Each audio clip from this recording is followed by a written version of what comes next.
O Internacional segue sua programação para enfrentar o Fortaleza e o Bolívar nos próximos 2 confrontos que são bem decisivos em 2 competições paralelas, Brasileirão e Copa Libertadores. Mas tem um exemplo da Sul-Americana do ano passado que não vai ser esquecido para os enfrentamentos que tem, principalmente na competição da América. E mais, Luca marca golaço, mas o time sub-20 do Internacional sucumbe na Copa do Brasil e Delcir Sonda se prepara para comprar um time de futebol. A gente vai falar sobre tudo isso. Fica comigo depois da vinheta.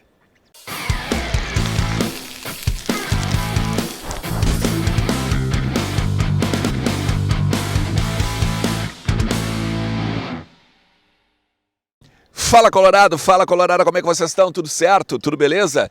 Bora falar do Internacional, entender um pouquinho dos bastidores do nosso clube e essa semana, né, que chega na metade. Quarta-feira, o Inter treina com portões abertos no início e depois fecha para as atividades ficarem mais reservadas e o técnico Eduardo Cudê ter mais liberdade para poder pegar e fazer o seu talvez planejamento, né, a sua estratégia, tanto para o jogo contra o Fortaleza, quanto para o jogo contra o Bolívar na semana que vem pela Copa Libertadores, quartas de final. Fica comigo até o final do vídeo, tem muita coisa pra gente falar, deixa teu like, te inscreve no canal, já te fiz o convite, né? A partir de domingo estou em La Paz, mais certo, Santa Cruz de la Sierra, e aí na segunda-feira estou em La Paz. Então tu vai saber tudo sobre o Internacional, as quartas de final da Libertadores, a chegada do Inter, nossa, um monte de bastidor. Então te inscreve, é o convite que eu te faço, porque a gente vai com certeza acompanhar muita coisa aqui e também no Vozes do Gigante, é óbvio, né, cara? Também segue as redes do Vozes lá, @Vozes do Gigante, principalmente no Instagram. Vamos falar o seguinte, gente, a preparação ela continua, tá? E o Internacional agora nessa quarta começa a conversar sobre a estratégia de jogo, tanto do Fortaleza, no final de semana, sábado, 16 horas do Beira-Rio, quanto do Bolívar, 19 horas, horário de Brasília, na terça-feira pela Libertadores. É muito claro que o Inter vai preservar jogadores, isso é claro, é cristalino, as pessoas nos bastidores falam muito sobre isso, ainda que há necessidade de pontuar, e isso também é falado. E tem um bastidor, cara, que eu achei bem interessante ontem, tá? Que me dá uma perspectiva de futuro interessante.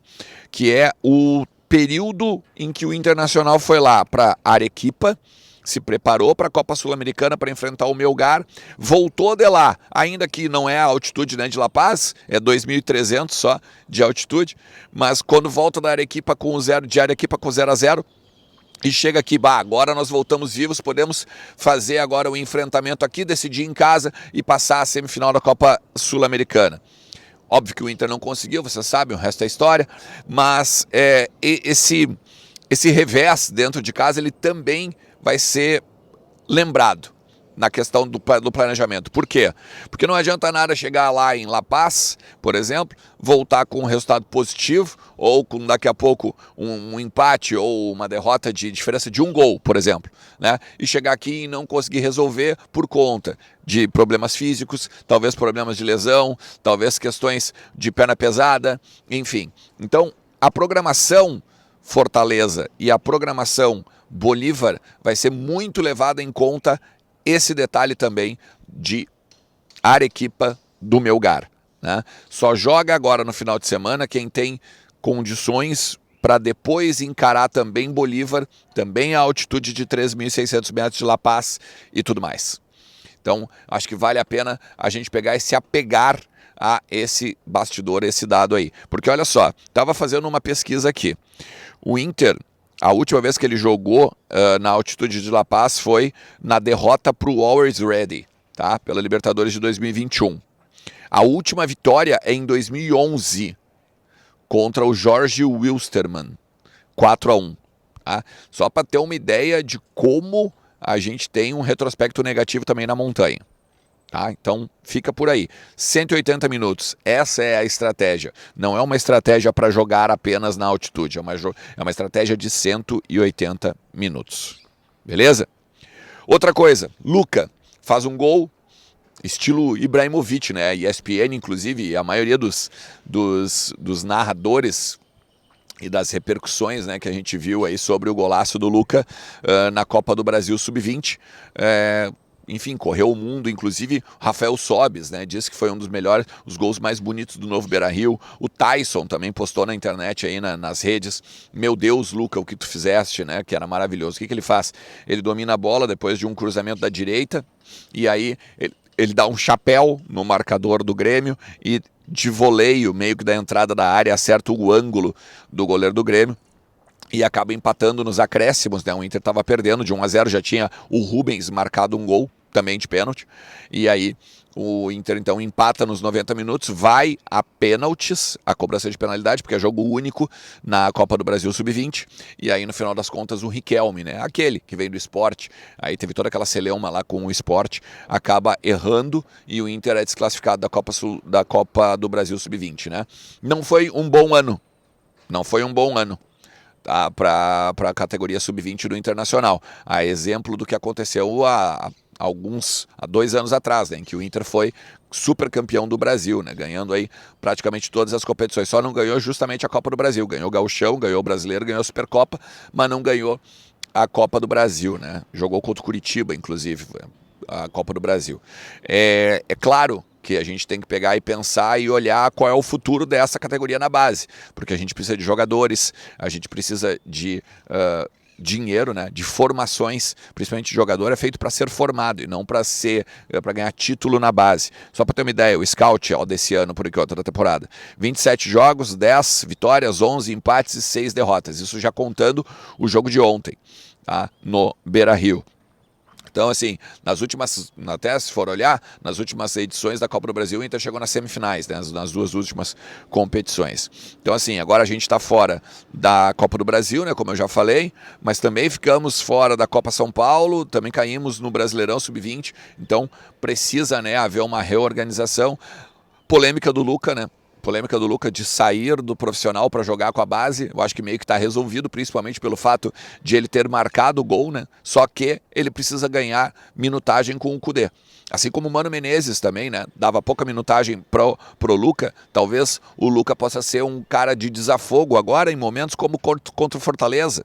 Ganhar alguns minutos para justamente os jogadores que estão sem perna, ou são um pouco mais velhos, ou estão defasados fisicamente, poderem também descansar, né? Então, eu acho que a gente pode olhar um pouco para o Luca de uma forma melhorada nessa temporada ainda, tá?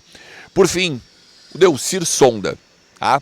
O grande mecenas colorado, né, que já colocou Kleber, D'Alessandro, Nico Lopes, o Arangues no Beira-Rio, se prepara agora para comprar um clube de futebol.